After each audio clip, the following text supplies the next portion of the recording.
I went there for money, not for curiosity. The ad said, "Simple night supervision. No visitors expected, just maintain logbook." It seemed easy. It wasn't. The house is far from the city, a narrow road, dead trees on both sides, and at the end, a big Victorian house.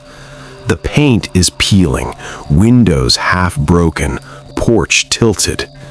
The very first night made it clear this place is not normal. But the problem wasn't ghosts. The problem was something else. I was given one thing, a thick leather logbook. Instructions were simple. Write the time every night. If someone comes, write details. If something unusual happens, don't ignore it. First 3 nights, nothing. Just wind, wood cracking, and sometimes sounds like footsteps from upstairs. I kept ignoring it. Night 4, 1:32 a.m. There was a slight creak at the front door. I lock it myself. I had confirmed it. Still, the door was slightly open. And there, a man was standing. Mid-30s, average height, clean clothes. Normal. Too normal. That was the problem. "Didn't think anyone still worked here," he said casually. I directly asked, "Who are you?" He smiled slightly. "Daniel," he said. I opened the logbook. "Full name?" He walked straight inside, didn't wait for permission. "Just Daniel is fine," he said. Red flag. Still, I wrote 1:34 a.m. Daniel, no last name. "What work do you have here?" I asked. He looked around the house like he was inspecting it. "Old places interest me." Typical answer. Fake. Then he looked at me and said, "You write in block letters." My hand froze. I never let him see me writing. He just arrived. "Yeah, so?" I said casually. He stepped a little closer. Consistent spacing, slight pressure on the downstroke. My mind instantly went into alert mode. This is not a normal observation. "What do you do?" I asked. He smiled. "Observe." Nonsense answer. After 5 minutes, he left. I locked the door, double-checked, then looked at the logbook. Below what I had written, there was another line added. "He presses harder when nervous." I didn't write that line. I immediately checked the whole room. No one. I didn't sleep that night. Night 5. He came again. Same time, same calm entry. Like he knows when I'm weak. This time, he came straight to the counter and without asking said, "You changed your shirt." My blood went cold. I live there alone. No one can see me. "Lucky guess," I said. He shook his head. "No. Yesterday was gray. Today is darker, almost charcoal." Exact. I immediately decided this man is dangerous. This time, I observed his face properly. Normal, but something was off in his eyes. Like he wasn't looking at you, he was scanning you. While leaving, he said one thing, "Don't sleep upstairs." I asked why. He stopped, then said, "Because they already use that space." "They?" I repeated. He just smiled and left. Night 6. I was ready. This time, I checked the whole house first. No one. 2:05 a.m.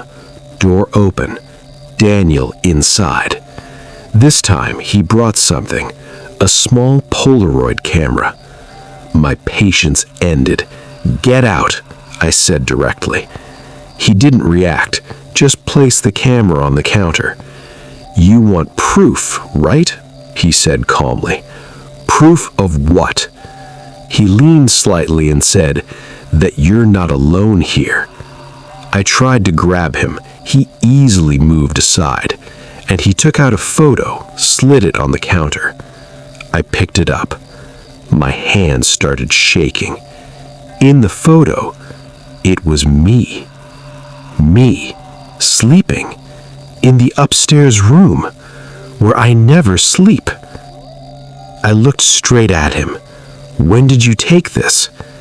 He said, "Last night." Impossible.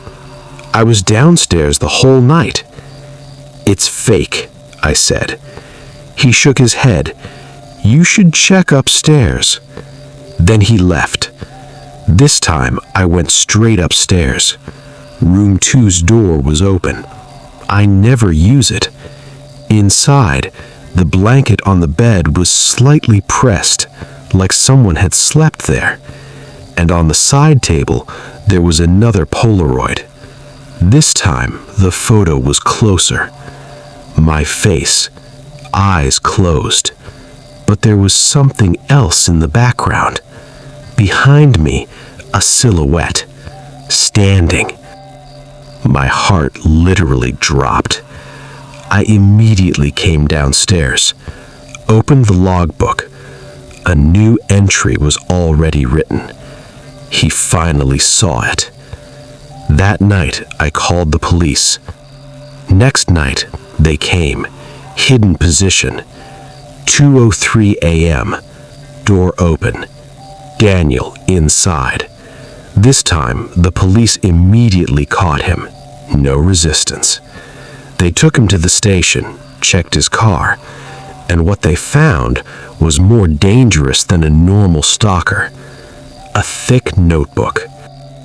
Inside, it was written, my daily timings, what I eat, what clothes I wear, how long I keep the lights on, when I get tired and lean on the chair.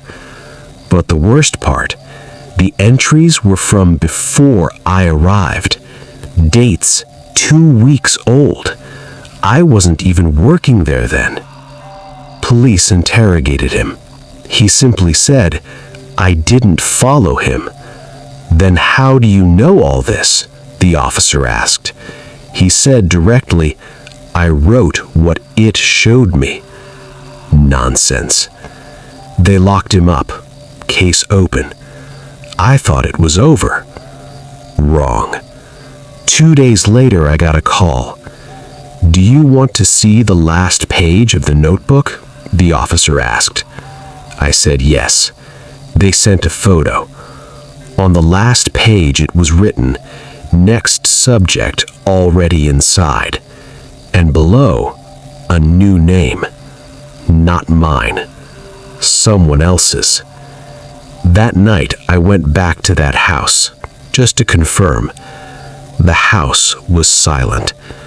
I went to the logbook and froze. A fresh entry was written.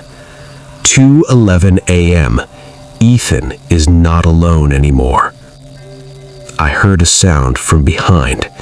Slow footsteps from upstairs. Exactly from there, where I never sleep. This time, I didn't go to check. I ran straight out, left the job.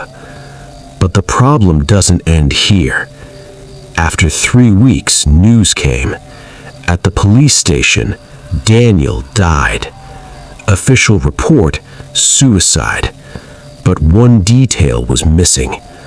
On his cell wall, scratched with nails, it was written, I was only copying what it writes. And below it, same handwriting as in the logbook. Till today, one thing is not clear. Was Daniel a stalker or just a messenger? And if he was only writing, then who is the real observer? The house or something that is still inside.